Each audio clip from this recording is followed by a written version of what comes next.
Cerelac या baby food खिला रहे हैं तो इस वीडियो को ध्यान से देखिए। रिसेंटली दिल्ली में एक काफी वियर्ड केस देखने को मिला। रिद्धिमा भटनागर नाम की एक लेडी के बेटे को डायबिटीज डिटेक्ट हुआ है। सिर्फ 10 साल की उम्र में इस बात का सबको शॉक लगा है। लेकिन इससे भी ज्यादा शॉकिंग बात ये है कि जब डॉक्टर्स ने उनसे उनके बेटे की मेडिकल हिस्ट्री पूछी तो पता चला कि उनके बेटे को उनकी मेड ने बड़े होने तक बाहर का प्रोसेस्ड बेबी फूड खिलाया था। लेकिन वहीं दूसरे हाथ पे रिद्धिमा के 16 साल के बेटे को यानी कि उसके बड़े भाई को बड़े होने तक उसकी दादी ने घर का खाना खिलाया था और इसलिए रिद्धिमा के एक बेटे को डायबिटीज हो गया, लेकिन दूसरा बेटा एकदम फिट है। आपको बता दें ये कोई इकलौता केस नहीं है। 2015 में जब फोर्टिस लैब ने पैन इंडिया में 17,000 बच्चों के सैंपल लिए तो उसमें सामने आया कि 66% बच्चों को ब्लड में हायर शुगर लेवल्स पाया जाता है। एंड अगेन यहाँ पर भी फर्दर इन्वेस्टिगेशन में पाया गया है इन सारे बच्चों को बाहर का प्रोसेस्ड बेबी फूड खिलाया जा रहा है। यानी आप बस सोचिए, बाहर का प्रोसेस्ड बेबी फूड खाने से हमारे इंडियन बच्चों में डायबिटीज तेजी से फैल रहा है।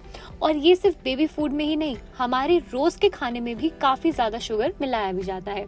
अक्टूबर 2018 में ताइवान के एक लड़के को टॉप यूनिवर्सिटी में एडमिशन लेने के लिए रात भर जाग के एंट्रेंस एग्जाम के लिए तैयारी करनी थी। लेकिन जब यूनिवर्सिटी में एडमिशन लेने की बारी आई तब उसकी तबीयत खराब हो गई। अचानक से उसके पेट में दर्द होने लगा। उसके पेरेंट्स उसको डॉक्टर के पास ले गए जब मालूम पड़ा कि उसको स्टमक कैंसर हो गया है। एंड अनफॉर्चुनेटली हॉस्पिटल में एडमिशन लेने से पहले ही उसकी डेथ हो गई। फिर जब डॉक्टर्स ने इस कैंसर के रूट तक जाने की कोशिश करी तो पता चला कि लड़के को कई सालों तक रात में पढ़ाई करते वक्त इंस्टेंट नूडल्स खाने की आदत थी। और आज इंडिया में ये प्रोसेस्ड फूड कल्चर एक बीमारी की तरह फैलता जा रहा है। आज इंडिया में कुछ ऐसे बेबी फूड प्रोडक्ट्स भी हैं जिन्हें सिर्फ बेबी फूड की तरह नहीं देखा जाता, बल्कि एक सिंबल ऑफ क्लास, एक सिंबल ऑफ सोसाइटी की तरह भी देखा जाता है। इनकी एडवर्टाइजिंग और मार्केटिंग ऐसे बताती है कि अगर आप ये बेबी फूड अपने बच्चे को नहीं दे रहे हैं तो आप अपने बच्चे की कदर नहीं करते हैं।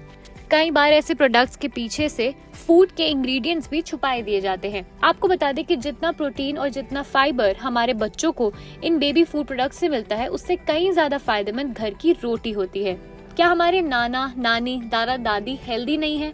तो क्या लगता है आपको, वो तो इन सब चीजों को कभी खाते भी नहीं थे और ये चीजें उनके टाइम पर आई भी नहीं थी और वो आजकल की जनरेशन से ज्यादा स्ट्रॉन्ग है।